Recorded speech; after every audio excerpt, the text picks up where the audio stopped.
अमीर ननद की गरीब भाभी। रीना एक मध्यम परिवार की लड़की थी, लेकिन उसकी भाभी शिवानी एक बड़े घर की बेटी। शिवानी की शादी अभिषेक से लव मैरिज थी। अरे भाभी, ये कितना अच्छा सूट पहना है आपने। काश ऐसा मैं भी पहन पाती। अरे क्यों नहीं रीना, वैसे भी तुम्हारा और मेरा नाम तो एक ही है, जब मन करे पहन लेना। भाभी, आपको आपके पापा ने कितने अच्छे कपड़े गहने दिए हैं। मैं उनकी इकलौती बेटी जो हूँ। बेटी तो मैं भी इकलौती हूँ, लेकिन क्या करे, पापा है नहीं, पता नहीं कैसे होगी मेरी शादी। तभी वहाँ शिवानी की सास आ जाती है। अरे क्यों नहीं करेगा भाई तेरी शादी धूमधाम से, आखिर जिम्मेदारी है तो उसकी। और वो दिन भी आ जाता है जब रीना की शादी तय हो जाती है। अभिषेक, क्या हुआ? आप इतने परेशान तो कभी नहीं दिखे, कोई बात है तो बताइए मुझे। अरे शिवानी, वैसे तो शादी का सारा इंतजाम हो गया है, लेकिन गहनों का रेट तो आसमान छू रहा है। कैसे क्या करूं, कुछ समझ में ही नहीं आ रहा। थोड़ी देर में शिवानी अपने पूरे गहने अभिषेक के सामने रख देती है। ये लीजिए, गहनों का इंतजाम भी हो गया। अरे नहीं नहीं शिवानी, मैं ये गहने किसी हालत में भी नहीं ले सकता। ये तुम्हारे पिता ने तुम्हें दिया था और तुम हो कि। तभी वहाँ सास आ जाती है। अरे तो क्या हुआ, इसकी तो हो गई ना शादी, अच्छी से दिखाने हैं इसने गहने। सास गहनों का डिब्बा शिवानी के हाथ से लेकर वहाँ से चली जाती है।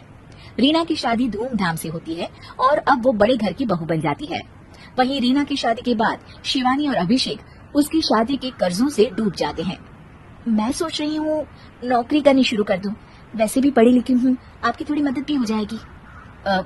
वैसे शिवानी कुछ दिन कर लो तो अच्छा ही होगा, क्योंकि जरूरत भी है। अब शिवानी भी नौकरी करने लगती है और घर खर्चे में अभिषेक का हाथ बटाती है। एक दिन शिवानी, रीना का फोन आया था, कह रही थी कि आने वाले त्योहार में उसके ससुराल जाना है।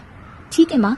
अरे ठीक तो है, लेकिन एक काम कर लेना, उसके सास ससुर से लेकर पूरे खानदान के कपड़े मिठाइयाँ सब ले आना, और हो सके तो रीना के लिए छोटे से कान में पहनने के बूंदे भी। और क्या है ना, शादी में उसे सारी बड़ी बड़ी काम की ज्वेलरी दी थी, घर में पहनने के लिए तो उसके पास कुछ भी नहीं है। शिवानी सोच में पड़ जाती है कि वो क्या करे, क्योंकि कर्जों और घर के खर्चों के बाद तो पैसे बचते ही नहीं थे। शिवानी फिर अपने पिता को फोन करती है और उनसे पैसे मांगती है।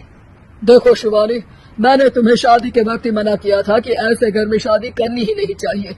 अरे अभिषेक को शर्म आनी चाहिए जो ससुराल से पैसे मंगवा रहा है।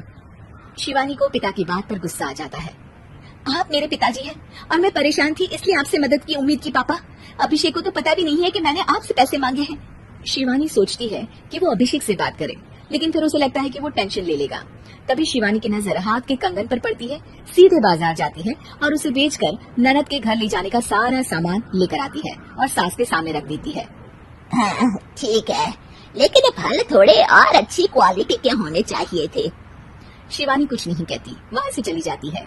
एक दिन शिवानी, रीना का फोन आया था, बहुत रो रही थी। क्यों माँ, क्या हुआ? सब ठीक तो है ना उसके ससुराल में? अरे तूने तो उसकी नाक ही कटवा दी। अब मैंने क्या कर दिया माँ? कह रही थी कि बड़े घर की बहू है भाभी, जो कपड़े दिए वो ब्रांडेड भी नहीं थे। तू तो जानती है ना उन लोगों का पहनावा कितना अच्छा है। तू तो मेरी बेटी का भला कभी सोचती नहीं। अरे भगवान, अरे बड़े घर की बहू है, इसी बात की जलन है ना तुझे, लेकिन याद रख मेरी बेटी का सोचने के लिए भगवान है, तुम लोग कभी उसका बुरा नहीं कर पाओगे। अब शिवानी के मन में सवाल था कि क्या ईश्वर सिर्फ रीना के साथ है, उसके साथ नहीं? लेकिन उसे सुकून था कि वो अभिषेक के साथ उसकी जिम्मेदारियों को निभाने में बराबरी की हकदार है। शिवानी वहाँ से चली जाती है। वो सास से कुछ नहीं कहती, क्योंकि अमीर घर की बहू बनकर रीना को भले ही सुकून ना हो, लेकिन गरीब घर की बहू बनकर शिवानी खुश है, क्योंकि खुशी पैसों से नहीं परिस्थितियों पर निर्भर करती है।